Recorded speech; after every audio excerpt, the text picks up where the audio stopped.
কোচবিহার শহরে তৃণমূল ছাত্র পরিষদ ও বিজেপির সংঘর্ষের ঘটনায় উত্তপ্ত গোটা এলাকা। উল্লেখ্য, এদিন কোচবিহার শহরে একটি প্রতিবাদ মিছিল করে তৃণমূল ছাত্র পরিষদ, যেটা বিজেপির জেলার কার্যালয়ের সামনে দিয়েই মিছিলটি যায়। পরবর্তীতে ফেরার সময় দুই দলের মধ্যে ঘটে ধুন্ধুমার সংঘর্ষ। ঘটনায় আহত দুই দলেরই বেশ কয়েকজন। দেখা যায় তৃণমূলের ছাত্র পরিষদের কর্মীরা বিজেপির উপর ইট পাথর ছোড়ে এবং বিজেপির কর্মীরা তৃণমূল ছাত্র পরিষদের উপর ইট পাথর ছোড়ে। তৎক্ষণাৎ ঘটনাস্থলে আসে কোচবিহার কোতোয়ালি থানার বিশাল পুলিশ বাহিনী এবং বিষয়টিকে নিয়ন্ত্রণে আনার জন্য তৃণমূল ছাত্র পরিষদের কর্মীদের উপর লাঠিচার্জ করে এবং পরবর্তীতে তৃণমূল ছাত্র পরিষদ বিক্ষোভ দেখানোর পরেও এখান থেকে চলে যায়।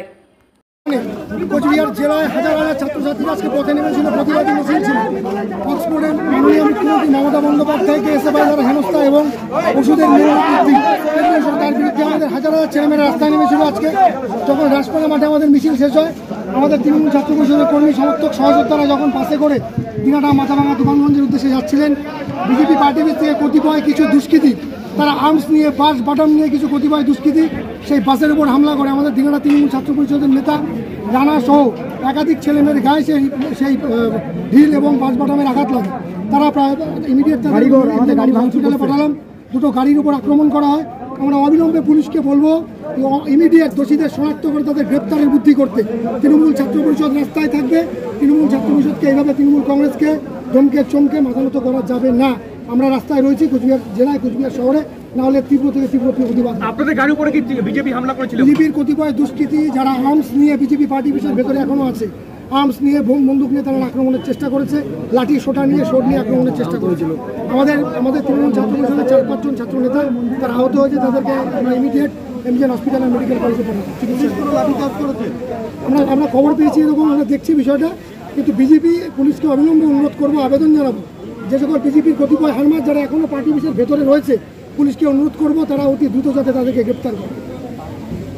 আইনের শাসন নেই, সেটা আজকে কুচবিহারে আরও একবার প্রমাণ হলো যে গতকাল যে সুপ্রিম কোর্টের রায়ে 25,753 জনের শিক্ষক শিক্ষিকার চাকরি গিয়েছে।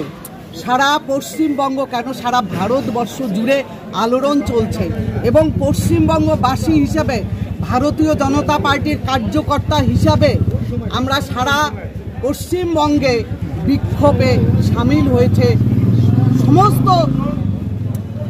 সমস্ত পশ্চিমবঙ্গবাসী।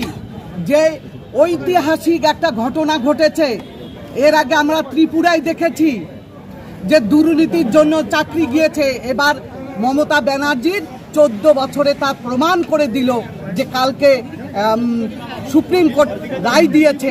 এই রায় আজকে বলছে যে যোগ্য অযোগ্যদের চাকরি গিয়েছে।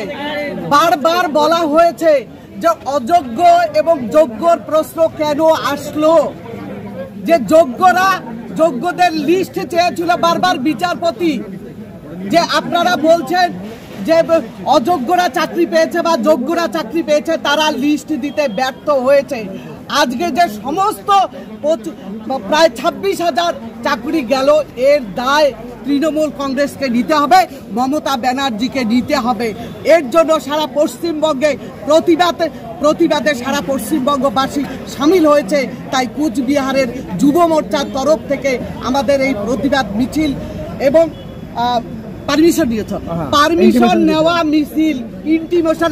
আপনারা তো জানেন আমাদের মিটিং মিছিল করলে পারমিশন নিতে হয়। পারমিশন ছাড়া ভারতীয় জনতা পার্টির কোনো মিটিং মিছিল করা যায় না।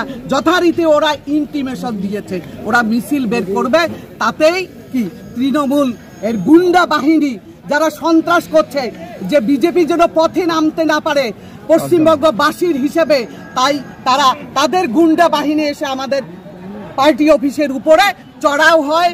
কার্যকর্তাদের উপর অত্যাচার, কার্যকর্তাদের উপর যে হামলা হয়েছে, আক্রান্ত হয়েছে, গাড়ি ভাঙচুর হয়েছে।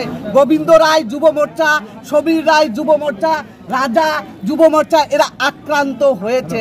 এতে কি বোঝা যাচ্ছে যে পশ্চিমবঙ্গের আমরা আরজিকর থেকে দেখেছি, এখন শিক্ষক শিক্ষিকাদের যে চাকরি গিয়েছে তাদের বিরুদ্ধে পশ্চিমবঙ্গে কেউ আন্দোলন করতে দেবে না। তাহলে মমতা ব্যানার্জি কি গণতন্ত্র বলছেন, গণতন্ত্র প্রতিষ্ঠা করবেন? এই গণতন্ত্র পশ্চিমবঙ্গে কি গণতন্ত্র আছে? পশ্চিমবঙ্গে কি আইনের শাসন আছে?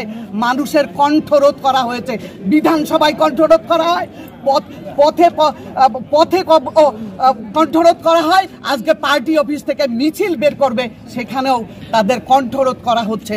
আমরা পশ্চিমবঙ্গে তাহলে মমতা ব্যানার্জির এই যে চাকরি যাওয়ার পিছনে আমরা মমতা ব্যানার্জির পদত্যাগ চাইছি এবং এর দায় যে 26,000 ছাত্র শিক্ষক শিক্ষিকার যে চাকরি গেল এই দায় যেমন নিতে হবে, তাদের পরিবারের পাশে আমরা থাকব, ওনাকেও থাকতে হবে। কেন বারবার লিস্ট চাওয়া সত্ত্বেও উনি লিস্ট দিতে ব্যর্থ হয়েছেন? কোটি কোটি টাকা দুর্নীতি করেছেন শিক্ষামন্ত্রী জেলে। আরও আমরা চাই এর তদন্ত করে মুখ্যমন্ত্রীও যেন জেলে যায়। আমরা এর জন্য পথে নামছি, পথে নামবো, পথেই থাকবো। যুব মোর্চা থাকবে, মহিলা মোর্চা থাকবে এবং পার্টি থাকবে। আমরা চাই এই যে 26,000 চাকরি গিয়েছে তাদের সঠিক তদন্ত করুক, তাদের পাশে সরকারও থাকুক। আমরা ভারতীয় জনতা পার্টির সমস্ত কার্যকর্তা তাদের পরিবারের পাশে আছি। কেন সরকার ব্যর্থ হলো যে আজকে আপনি কি নিজের জন্য কিংবা পরিবারের সদস্যদের জন্য ভালো সেলুন খুঁজছেন? তাহলে আর দেরি কিসে? আজই চলে আসুন আমাদের প্রতিষ্ঠানে। উন্নত মানের পরিষেবা পৌঁছে দিতে মাথাভাঙা শহরে এই প্রথম মাঝের উন্নত মানের salon translate professional, the ultimate salon destination for ladies and gents. আমাদের এখানে যত্ন সহকারে ছেলেদের হেয়ার কাট, মেয়েদের হেয়ার কাট সহ পার্লারের সমস্ত ধরনের কাজ করা হয়ে থাকে। Special service hair straightening, hair smoothing, keratin, botox, facial অতি যত্ন সহকারে করা হয়। এছাড়াও আমাদের এখানে পাবেন pedicure, wax, bleach, threading, eyebrow, hair spa, hair colour, oil ম্যাসাজের মতো পরিষেবাগুলি। সেই সাথে রয়েছে দুর্দান্ত অফার। তাই দুর্দান্ত অফারের সুবিধা নিতে আজই চলে আসুন আমাদের প্রতিষ্ঠানে কিংবা যোগাযোগ করুন আমাদের সাথে। আমাদের ঠিকানা মাথাভাঙা থানাপাড়া রোড এবং পচাগড় সুজুকি শোরুমের পাশে। আমাদের মোবাইল নাম্বার 9932233777।